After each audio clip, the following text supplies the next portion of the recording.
Esas fueron las palabras que lo cambiaron todo para Margaret Anderson. Su propia hija, de pie en la entrada de la casa, con las llaves del coche colgando de sus dedos como si fueran un arma. Pero esto es lo que nadie sabía. Margaret había conducido más de 1.000.000 de millas en su vida. Había cruzado Estados Unidos 17 veces.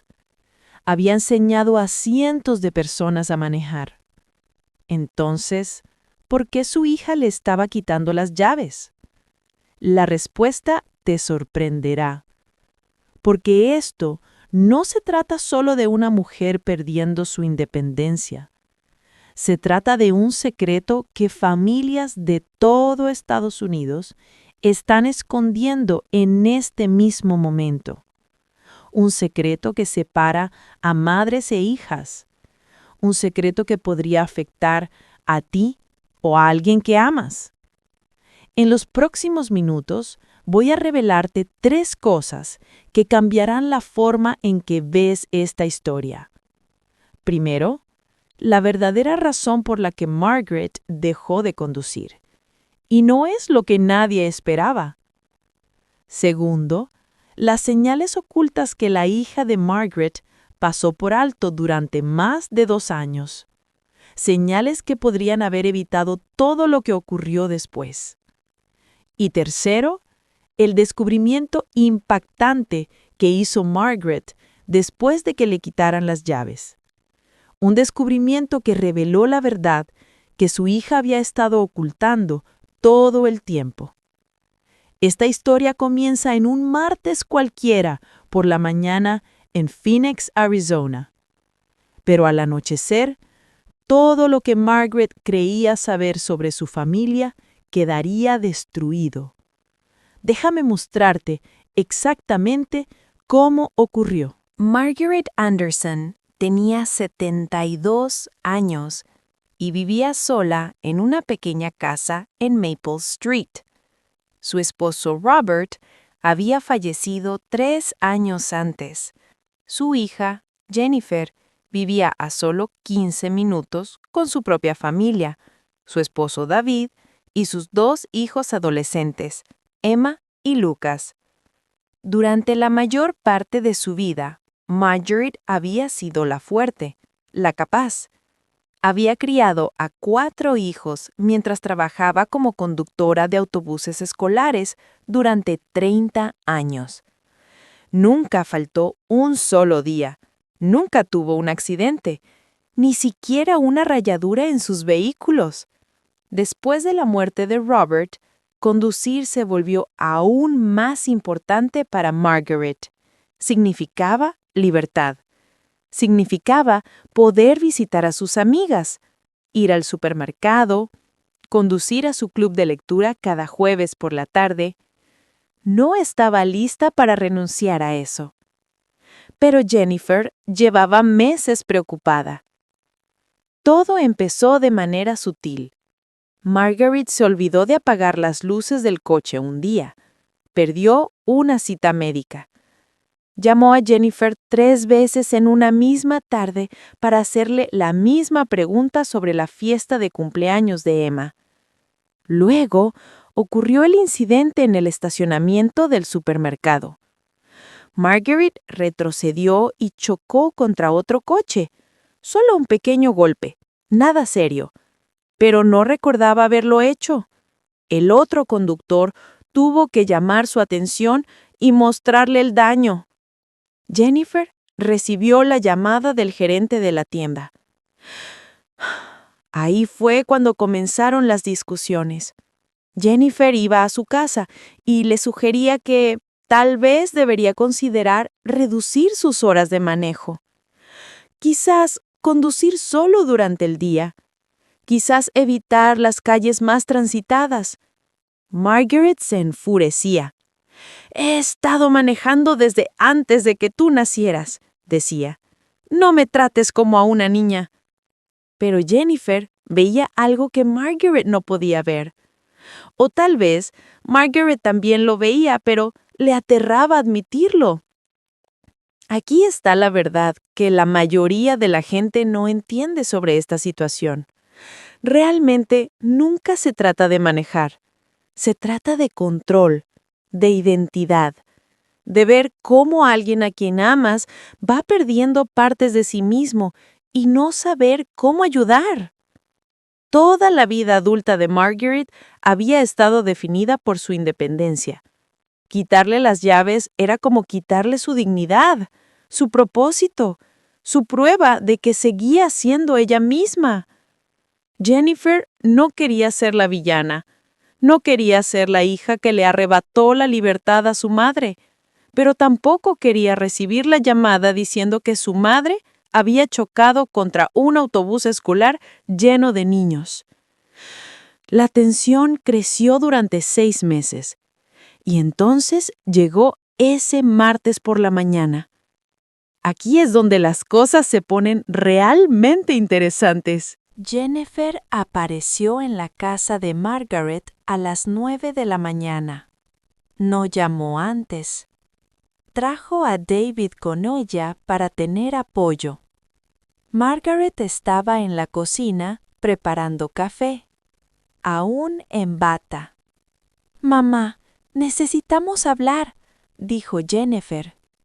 Margaret supo de inmediato de qué se trataba. Había visto venir esta conversación como una tormenta en el horizonte. Dejó su taza de café sobre el mostrador con más fuerza de la que pretendía. La taza golpeó la superficie con un crujido. «No voy a tener esta discusión otra vez», dijo Margaret. Pero esta vez Jennifer no retrocedió. Había traído documentos. Papeles médicos. Una carta del médico de Margaret que Margaret ni siquiera sabía que existía. Aquí llega la primera revelación impactante. El médico de Margaret ya había expresado sus preocupaciones a Jennifer 3 meses antes. En la mayoría de los estados, los médicos tienen derecho legal a reportar a los conductores que consideran inseguros.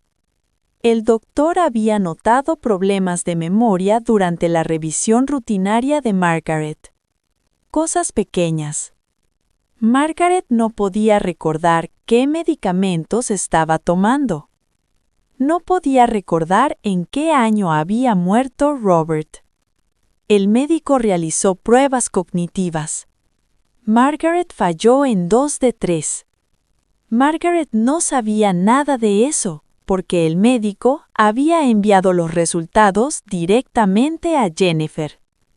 Jennifer estaba registrada como contacto de emergencia y apoderada de salud de Margaret. Legalmente, el médico podía compartir esa información con ella. «¿Por qué no me lo dijiste?», preguntó Margaret, mirando los papeles esparcidos sobre la mesa de la cocina. «Porque sabía que ibas a reaccionar así», dijo Jennifer. Su voz temblaba. «Sabía que te ibas a poner a la defensiva. Quería encontrar la manera correcta de decírtelo. Pero no existe una manera correcta de decirle a tu madre que su mente está fallando». Margaret miró los resultados. Los números y gráficos no significaban nada para ella, pero podía leer el resumen del médico. La paciente muestra signos de deterioro cognitivo leve. Se recomienda la suspensión inmediata de sus privilegios de conducción. «Esto no prueba nada», dijo Margaret. «Me siento bien, conduzco bien». David, que había estado en silencio hasta entonces, habló. «Margaret, la semana pasada llamaste a nuestra casa a las 2 de la mañana. Pediste hablar con Robert». La habitación quedó en silencio. Las manos de Margaret empezaron a temblar. Estaba confundida. Me acababa de despertar. Eso le pasa a cualquiera. «Lo has hecho 4 veces este mes», dijo Jennifer en voz baja. Margaret se levantó de la mesa, caminó hacia la ventana y miró su coche estacionado en la entrada. Un Honda Civic plateado del 2015. Lo había comprado justo después de que Robert muriera. Representaba su nueva vida, su capacidad de seguir adelante sin él. «No pueden quitarme el coche», dijo Margaret. «Lo necesito». «No te estamos quitando el coche», respondió Jennifer. «Solo las llaves. Por ahora, hasta que resolvamos las cosas». «¿Resolver qué? ¿Cómo meterme en un asilo?» «Mamá, nadie está hablando de asilos». «Entonces, ¿de qué están hablando?» Margaret se dio vuelta. Su rostro estaba rojo. Las lágrimas empezaban a formarse. ¿Quieren que me quede sentada aquí todo el día? ¿Quieren que dependa completamente de ustedes para todo? ¿Quieren que me sienta inútil? Y ahí estaba, la palabra que resonaría en todo lo que ocurriría después. Inútil. Jennifer respiró hondo. «Mamá, no eres inútil, pero ya no es seguro que conduzcas.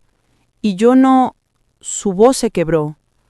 «No puedo vivir conmigo misma si algo te pasa a ti o a alguien más».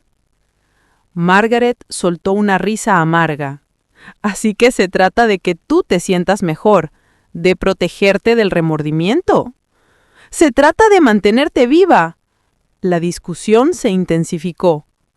Margaret se negó a entregar las llaves. Jennifer dijo que llamaría al DMV y la reportaría si era necesario. Margaret respondió que si lo hacía, jamás le volvería a hablar. Finalmente, Margaret lanzó las llaves por la cocina. Se deslizaron por el suelo y se detuvieron a los pies de Jennifer. «Bien», dijo Margaret, «llévatelas, llévate todo. Eres igual que tu padre, siempre creyendo que sabes qué es lo mejor para los demás». Jennifer recogió las llaves. También le temblaban las manos. «Eres inútil», dijo Margaret en voz baja. «Ni siquiera puedes ver lo que me estás haciendo». Esas palabras golpearon a Jennifer como una bofetada, porque en el fondo ella también se sentía inútil. Inútil para detener el deterioro de su madre. Inútil para mejorar la situación. Inútil para ser al mismo tiempo la hija buena y la hija protectora. David puso una mano en su hombro. «Vámonos». Se fueron.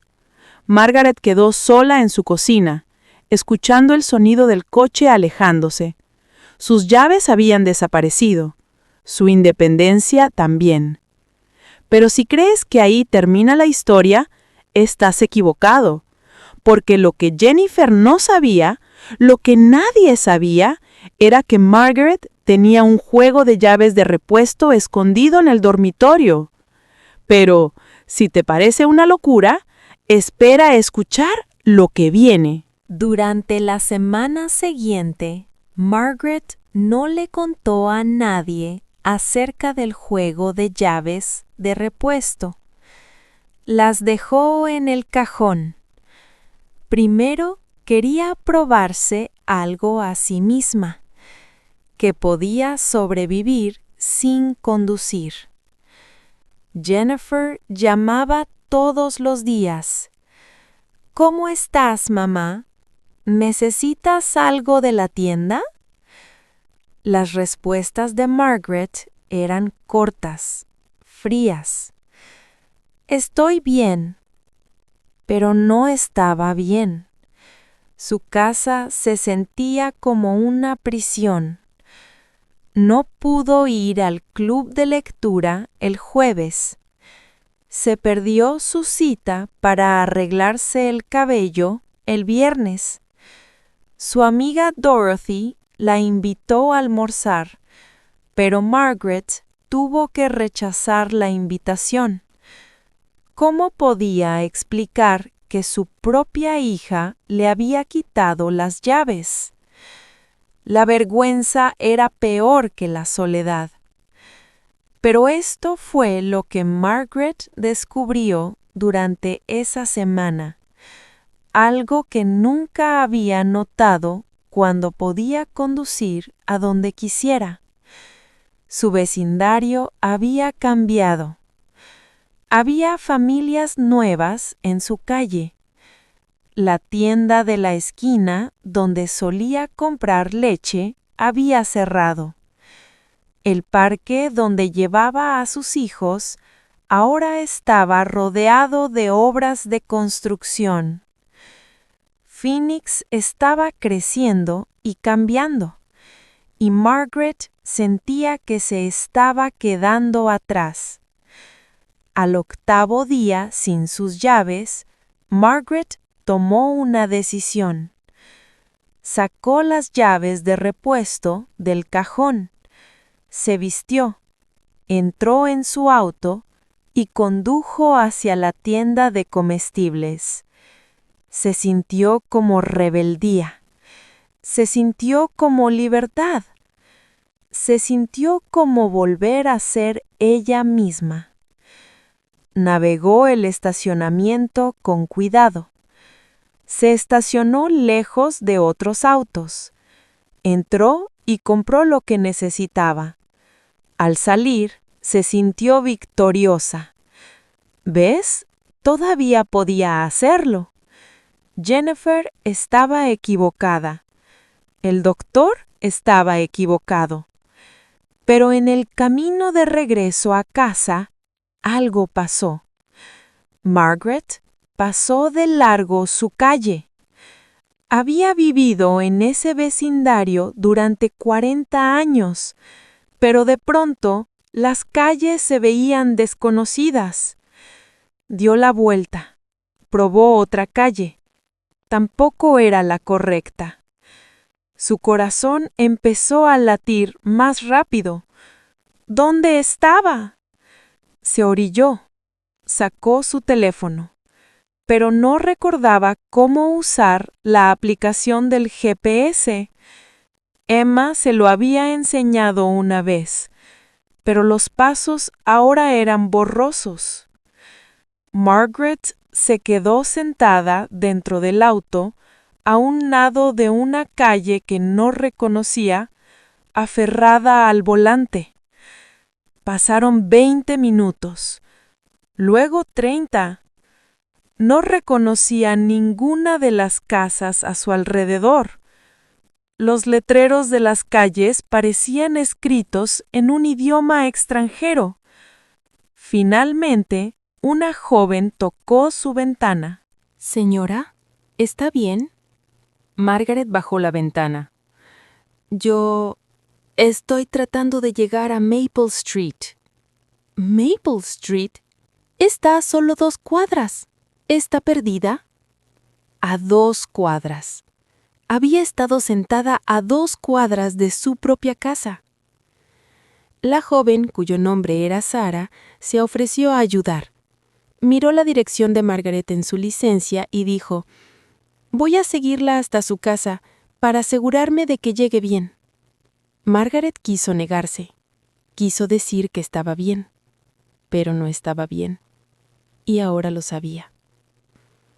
Sara siguió el auto de Margaret hasta su casa. Cuando llegaron, esperó a que Margaret entrara sana y salva antes de irse. Margaret dejó las llaves en la encimera de la cocina. Se quedó mirándolas por un largo rato. Luego, llamó a Jennifer. «Tenías razón», dijo Margaret cuando Jennifer contestó. «Ya no puedo conducir». Jennifer guardó silencio unos segundos. «Mamá, ¿qué pasó?». Margaret le contó todo.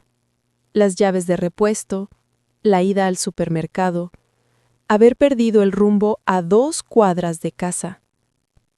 Podría haber lastimado a alguien, o lastimarme yo. Estaba tan enojada contigo, pero tú solo intentabas protegerme. Lo siento. Jennifer comenzó a llorar del otro lado de la línea. «Mamá, yo también lo siento.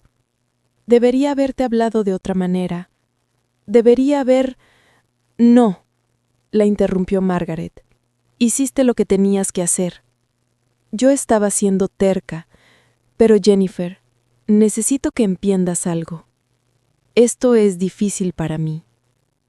Más difícil de lo que piensas. Lo sé, mamá. No creo que lo sepas. Cuando me quitaste de esas llaves, sentí como si me dijeras que ya no importo, que mi vida se acabó. Aquí es donde llega la segunda gran revelación, y es algo que afecta a millones de familias en Estados Unidos. Cuando los padres mayores pierden sus privilegios de conducir, no solo pierden transporte. Los estudios muestran que pierden su sentido de propósito. Las tasas de depresión se triplican, se pierden citas médicas, las conexiones sociales desaparecen. En un año después de dejar de conducir, los adultos mayores muestran aumentos significativos en aislamiento y deterioro cognitivo. Es un círculo vicioso. Lo que se supone que debe mantenerlos seguros, en realidad los hace menos seguros de otras formas. Jennifer había estado tan enfocada en el peligro inmediato de que Margaret condujera que no pensó en los peligros a largo plazo de que Margaret dejara de conducir. Después de colgar, Jennifer se quedó sentada en la mesa de la cocina pensando. Tenía que haber una mejor forma de manejar esto. Quitar las llaves no era suficiente. Debía devolverle algo, alguna forma de independencia y propósito. Esa noche, Jennifer no pudo dormir. Seguía pensando en Margaret, sentada sola en esa casa, en lo enojada y asustada que debía sentirse su madre, en cómo se había convertido prácticamente en la carcelera de su madre en lugar de su cuidadora. A las 2 de la mañana, Jennifer se levantó y comenzó a investigar. Buscó recursos para familias que lidiaban con padres mayores que aún conducían. Encontró grupos de apoyo, encontró servicios de transporte, encontró programas diseñados para ayudar a los adultos mayores a mantener su independencia sin autos. Pero también encontró algo más. Algo que lo cambiaría todo. Encontró un artículo sobre demencia de inicio temprano, sobre cómo puede confundirse con el envejecimiento normal, sobre cómo las señales suelen ser sutiles hasta que dejan de serlo. Jennifer abrió el portal del paciente y revisó los registros médicos de Margaret. Leyó las notas del doctor con más atención esta vez. Las pruebas cognitivas, las evaluaciones de memoria. Y fue entonces cuando lo vio. Una nota de hace 6 meses que Jennifer había pasado por alto la primera vez. Una nota que decía: paciente presenta síntomas que pueden indicar enfermedad de Alzheimer's en etapa temprana. Se recomienda evaluación neurológica. La paciente rechazó la realización de más pruebas en este momento. Margaret lo sabía, o al menos se lo habían dicho, y ella eligió no seguir con el examen. Jennifer sintió que el piso se le derrumbaba bajo los pies. Esto no se trataba solo de conducir. Se trataba de algo mucho más grande y mucho más aterrador. Y aquí es donde llega el descubrimiento más impactante de todos. A la mañana siguiente, Jennifer condujo hasta la casa de Margaret. Llevó café y bagels. Ya había terminado con las confrontaciones. Era momento de la verdad. Mamá, tenemos que hablar sobre lo que el doctor te dijo hace 6 meses. El rostro de Margaret palideció. No sé de qué hablas.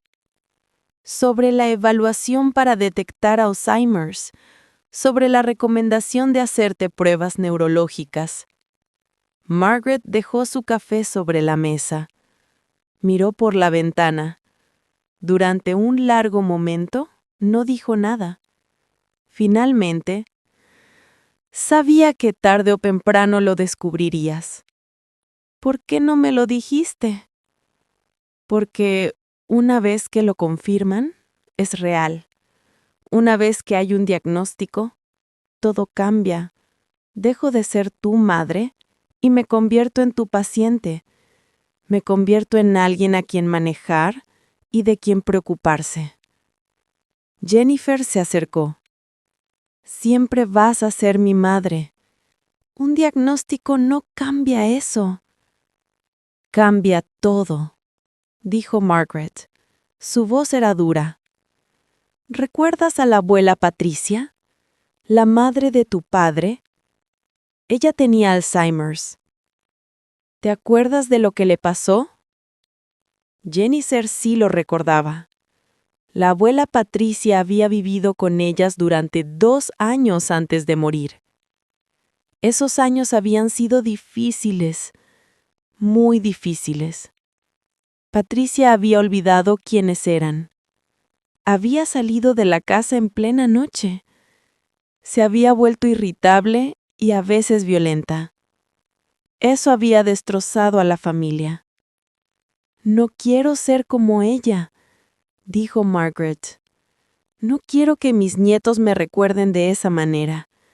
No quiero que tú pases años cuidando de alguien que ni siquiera te reconoce. Entonces, ¿tu plan era qué? ¿Pretender que no está pasando? Mi plan era seguir siendo independiente el mayor tiempo posible, aferrarme a mí misma todo lo que pudiera. Y sí, tal vez estaba negándolo. Tal vez estaba asustada. Pero, ¿puedes culparme? Jennifer no podía. Realmente no podía. Mamá, necesitamos que te evalúen correctamente. Necesitamos saber a qué nos enfrentamos. ¿Y luego qué? No hay cura. No hay tratamiento que funcione de verdad. Me darán pastillas que quizá lo ralenticen unos meses. Me dirán que haga rompecabezas y que me mantenga socialmente activa. Y luego simplemente desapareceré poco a poco. Pero aquí viene la revelación que cambia toda esta historia. Margaret estaba equivocada. No sobre tener problemas cognitivos. En eso tenía razón. Pero sí estaba equivocada sobre lo que ocurriría después. 3 días después, Jennifer llevó a Margaret a ver a un neurólogo. Uno bueno. Un especialista en trastornos de la memoria. El doctor realizó una batería completa de pruebas. Escáneres de MRI, análisis de sangre, evaluaciones cognitivas, todo.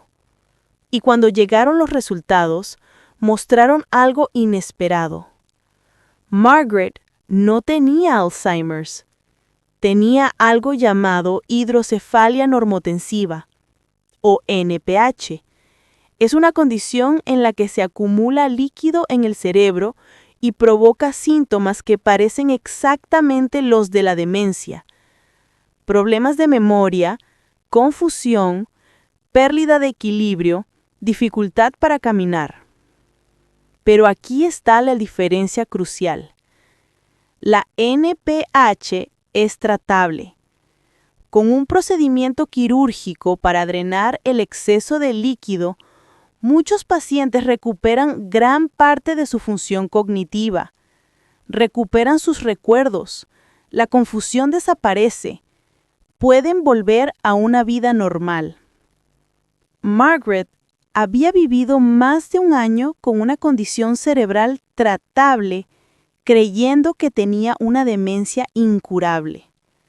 Si hubiera ido a ese neurólogo hace 6 meses, susurró Margaret cuando el doctor explicó todo, ya podría estar mejor. El doctor asintió. Sí, es muy probable. Jennifer sintió una ola de emociones estrellarse dentro de ella. Alivio porque no era Alzheimer's, rabia porque Margaret esperó tanto, culpa por no haber insistido más para que se hicieran las pruebas. ¿Cuándo podemos hacer la cirugía?, preguntó Jennifer. Podemos programarla para la próxima semana, dijo el doctor. El procedimiento es relativamente sencillo. Insertamos una derivación para drenar el líquido. La mayoría de los pacientes mejora en pocas semanas. Margaret miró a Jennifer. La miró de verdad. Lo siento, perdí tanto tiempo siendo terca y teniendo miedo. Las dos lo hicimos, dijo Jennifer. Pero estamos aquí ahora, eso es lo que importa. Pero hay un giro más en esta historia. Una revelación que nadie vio venir. Después de la cirugía, Margaret se recuperó. Su memoria mejoró, su confusión se disipó. En 2 meses estaba más lúcida que en años. Pero durante esos 2 meses de recuperación, ocurrió algo interesante. Margaret no extrañó conducir tanto como pensaba. Jennifer había organizado una red de apoyo. Había contratado a un acompañante de medio tiempo para llevar a Margaret a citas y actividades. La inscribió en un servicio de transporte para adultos mayores. Organizó visitas regulares de Dorothy y otras amigas.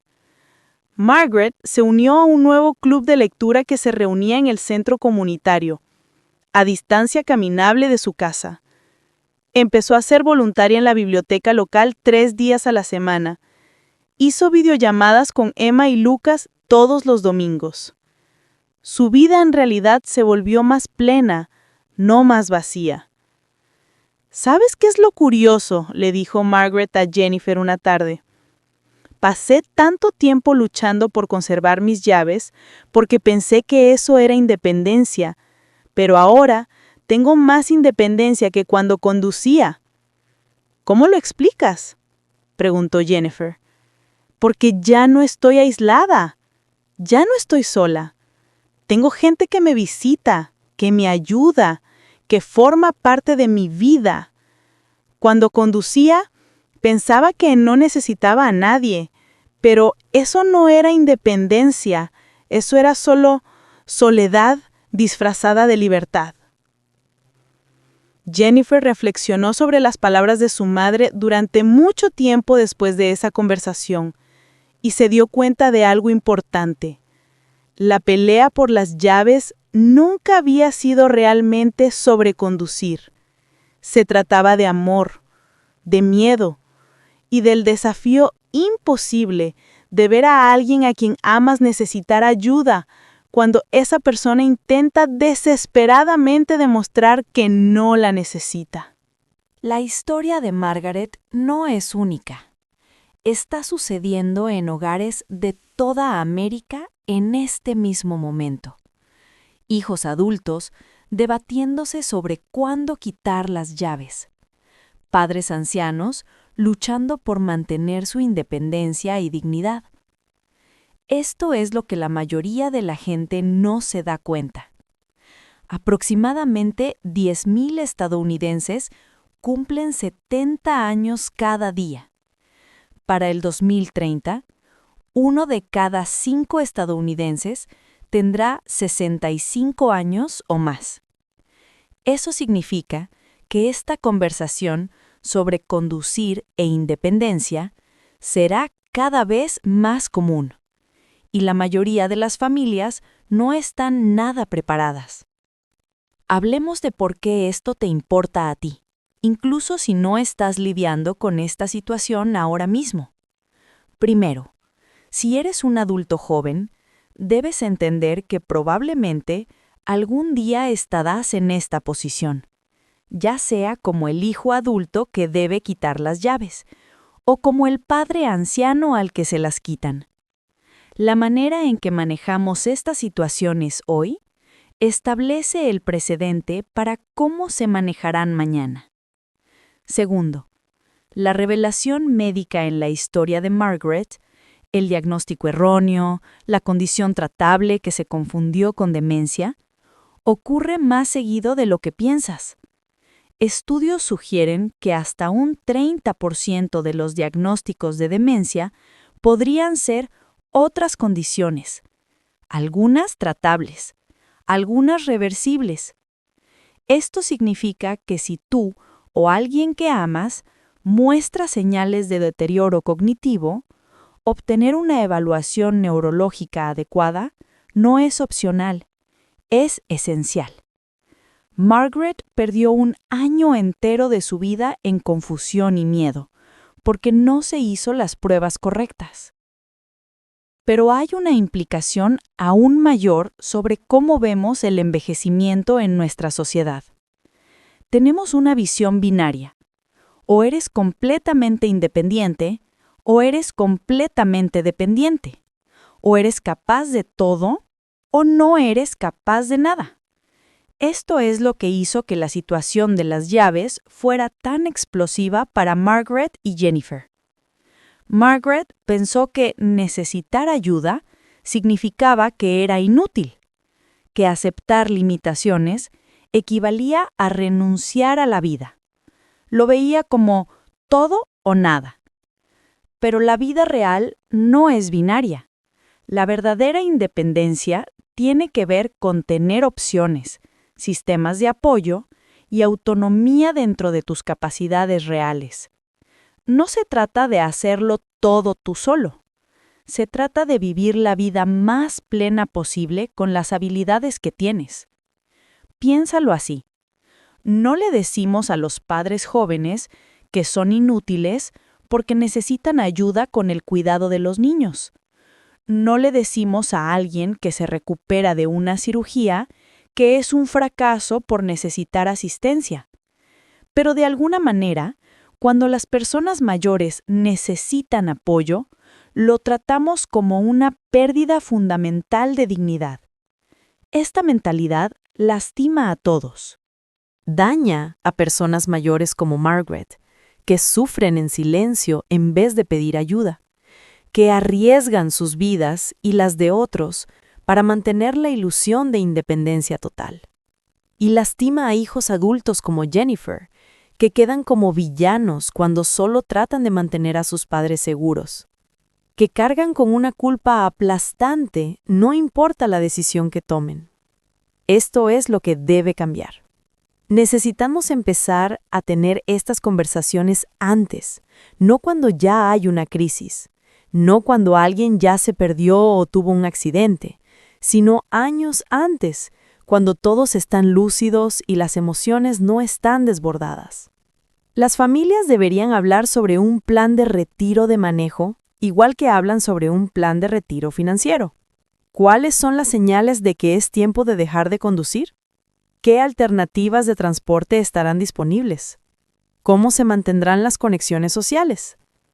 Margaret y Jennifer podrían haber evitado tanto dolor si hubieran tenido esta conversación 5 años antes, cuando Margaret aún estaba lúcida y capaz.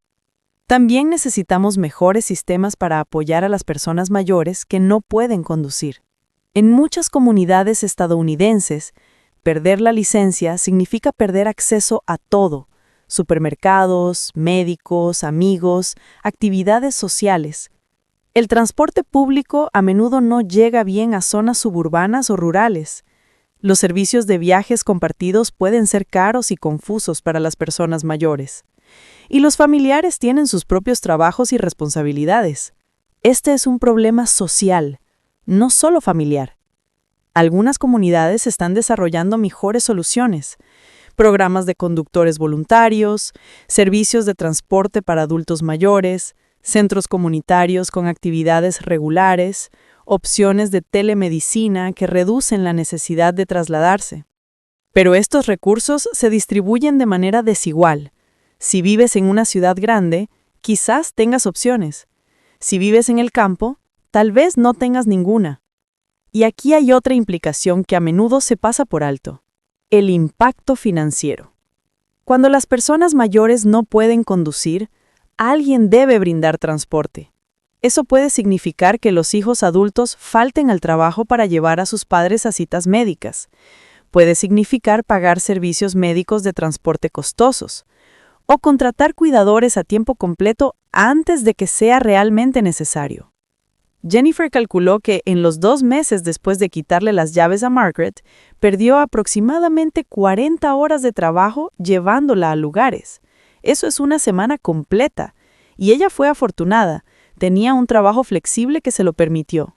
Muchos no pueden. Muchos deben elegir entre mantener su empleo o cuidar de sus padres. El sistema no está preparado para manejar la realidad de una población envejecida. Pero también hay una lección aquí sobre escuchar lo que la gente realmente quiere decir debajo de sus palabras. Cuando Margaret dijo «eres inútil», en realidad no hablaba de la capacidad de Jennifer para hacer cosas. Expresaba su propio miedo de ser inútil, su propio terror de perderse a sí misma. Cuando Jennifer le quitó las llaves, no intentaba controlar a Margaret, intentaba expresar amor de la única forma que sabía.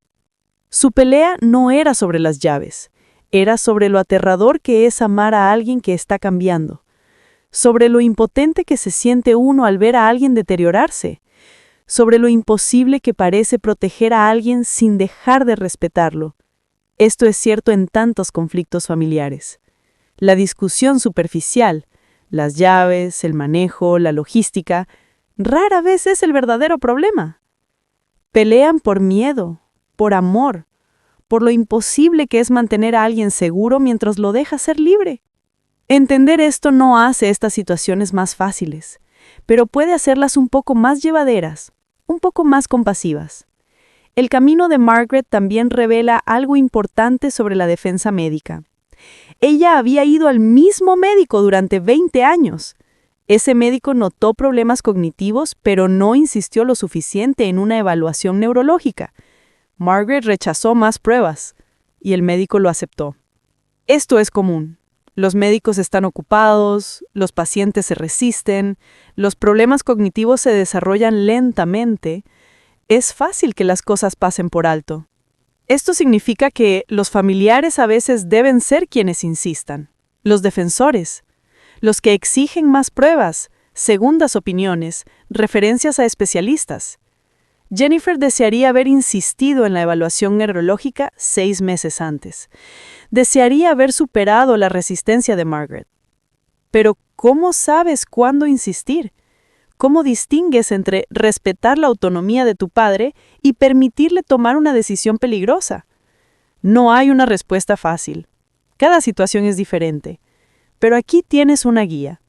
Si las decisiones de la persona están poniendo en riesgo su vida o la de otros, tienes que insistir, aunque dañe la relación temporalmente, aunque te odien por ello. Jennifer le quitó las llaves a Margaret sabiendo que podría destruir su relación. Lo hizo de todas maneras, porque la alternativa, que Margaret chocara contra un autobús escolar, un peatón, otro auto, era peor. Eso es amor real. No el tipo fácil y cómodo, sino el tipo duro y desordenado que requiere decisiones difíciles. 6 meses después de la cirugía de Margaret, ella llamó a Jennifer con una petición inusual. «Quiero tomar el examen de manejo otra vez». A Jennifer se le hizo un nudo en el estómago. «Mamá, ya hablamos de esto. Te va tan bien sin conducir. ¿Por qué querrías...?» «Escucha», la interrumpió Margaret. «En realidad no quiero volver a manejar, pero quiero saber si podría. Quiero demostrarme a mí misma que mejoré, que la cirugía funcionó, que no soy la persona que era hace 6 meses». Jennifer lo entendió. No se trataba de manejar, era sobre recuperar algo que Margaret había perdido. No solo capacidad cognitiva, sino su sentido de autodeterminación. Así que fueron juntas al DMV. Margaret tomó el examen escrito, luego el examen de manejo. El examinador era un hombre paciente, de unos 50 años, que probablemente había visto a cientos de conductores ancianos nerviosos. Margaret aprobó ambos exámenes, sin errores. Cuando el examinador le entregó los documentos, sonrió. «Usted es una buena conductora, señora, una de las mejores que he evaluado esta semana». Margaret dobló los papeles y los guardó en su bolso. caminaron hacia el auto de Jennifer, y Jennifer las llevó de regreso a casa. «Aprobaste», dijo Jennifer. «Podrías manejar si quisieras». «Lo sé», respondió Margaret, «pero elijo no hacerlo. Hay una diferencia entre no poder y no querer. Durante meses no podía, ahora no quiero. Y eso me hace sentir poderosa, no impotente». Aquí está la revelación final, la que lo une todo. La pelea por las llaves nunca se trató de si Margaret debía manejar. Se trató de si Margaret todavía tenía control sobre su propia vida. Cuando Jennifer tomó las llaves, Margaret sintió que ese control se escapaba. Sintió que se estaba convirtiendo en una carga, en una obligación, en alguien que debía ser manejado en lugar de alguien que debía ser respetado. Pero cuando Margaret eligió dejar de conducir, lo eligió ella, entendiendo completamente lo que significaba eso, recuperó ese control. La decisión era suya. El poder era suyo. Eso fue lo que marcó toda la diferencia. Esta es la lección que ambas, Margaret y Jennifer, aprendieron, aunque la aprendieron a la mala. La independencia no se trata de hacer todo sola. Se trata de tener el poder de tomar decisiones sobre tu propia vida, incluso cuando esas decisiones implican aceptar ayuda. Margaret ahora es más independiente que cuando conducía, aunque dependa de otros para transportarse, porque está tomando decisiones informadas sobre su cuidado, sus actividades, su vida. No están haciendo las cosas por ella. Ella participa activamente en las decisiones sobre sí misma. Y Jennifer también aprendió algo. Aprendió que ser una buena hija no significa tomar todas las decisiones difíciles por su madre. Significa proveer información, apoyo y opciones, y luego confiar en su madre para decidir por sí misma cuando sea posible. Todavía hay días difíciles. Margaret aún tiene momentos de frustración por no poder simplemente subirse al auto y manejar a donde quiera. Jennifer todavía se preocupa por lo que traerá el futuro a medida que Margaret envejezca. Pero su relación sobrevivió. En realidad, ahora es más fuerte que antes, porque pasaron juntas por algo muy difícil y salieron al otro lado. Aprendieron a pelear y reconciliarse. Aprendieron a estar en desacuerdo y aún así amarse. Aprendieron que, a veces, la persona con la que más te enojas es la que más está tratando de ayudarte. Ahora Margaret es voluntaria como consejera entre pares para otros adultos mayores, que luchan con dejar de conducir. Comparte su historia, habla del miedo, la ira y el duelo, pero también habla de la inesperada libertad que vino con dejarlo ir. Tenía tanto miedo de perder mi independencia que no podía ver que estaba perdiendo algo más importante. Les dice a otros mayores. Estaba perdiendo conexión con mi familia. Estaba perdiendo seguridad. Estaba perdiendo tranquilidad. El auto no me daba libertad. Me estaba atrapando en la negación. Y Jennifer habla en grupos de apoyo para hijos adultos que cuidan a padres mayores. Habla de la culpa y de las decisiones imposibles. Pero también habla de la importancia de obtener una evaluación médica adecuada y de no asumir que los problemas de memoria siempre significan un deterioro permanente. Si no hubiera insistido en esa cita con el neurólogo, mi madre quizás seguiría viviendo con un NPH sin diagnosticar, les dice a otros cuidadores. A veces ser un buen hijo significa hacer que tus padres se enojen contigo. Significa insistir en cosas que ellos no quieren. No es cómodo, pero el amor no siempre es cómodo. La grieta en la taza de café de Margaret, la que apareció aquel terrible martes por la mañana, aún está ahí. Margaret la conservó. La usa todos los días. Me recuerda, dice, que las cosas rotas aún pueden ser útiles, que las grietas no significan el final y que a veces los momentos más dolorosos conducen a los cambios más importantes. Entonces, ¿Cuál es el verdadero mensaje de esta historia? No se trata de manejar, ni siquiera de envejecer. Se trata de que el amor es complicado y desordenado, de que lo más difícil de cuidar a alguien es saber cuándo sostener y cuándo soltar. Se trata de cómo las personas que más nos hieren son a menudo las que más están tratando de protegernos. La historia de Margaret y Jennifer comenzó con enojo y terminó con comprensión, pero la parte intermedia, la parte difícil, era necesaria. No había un atajo a través del dolor. Si estás enfrentando una situación similar ahora mismo, seas el hijo adulto o el padre envejecido, esto es lo que Margaret y Jennifer quieren que sepas. Busca una evaluación médica adecuada. No asumas que los problemas de memoria son solo envejecimiento. No aceptes demencia como diagnóstico sin ver a un neurólogo. Podrían existir causas tratables. Ten las conversaciones difíciles temprano. No esperes una crisis. Habla sobre planes y preferencias mientras todos piensan con claridad. Recuerda que la independencia no es binaria. Necesitar ayuda no te hace inútil. Brindar ayuda no te hace controlador. Todos existimos en un espectro de capacidad, y eso está bien. Sea amable contigo mismo y con los demás. Estas situaciones despiertan miedo, dolor y enojo en todos. Es normal, es humano. Y finalmente, quitarle las llaves a alguien puede ser necesario por seguridad, pero no olvides devolverle algo: propósito, conexión, opciones, agencia. Porque al final del día, todos necesitamos sentir que importamos, que nuestras vidas tienen significado, que aún tenemos control sobre nuestra propia historia. Margaret pensó que su historia terminó cuando Jennifer le quitó las llaves, pero no terminó, solo cambió de dirección. Las llaves no fueron el final, fueron el principio de un nuevo capítulo, un capítulo más difícil, pero también, de formas inesperadas, uno mejor.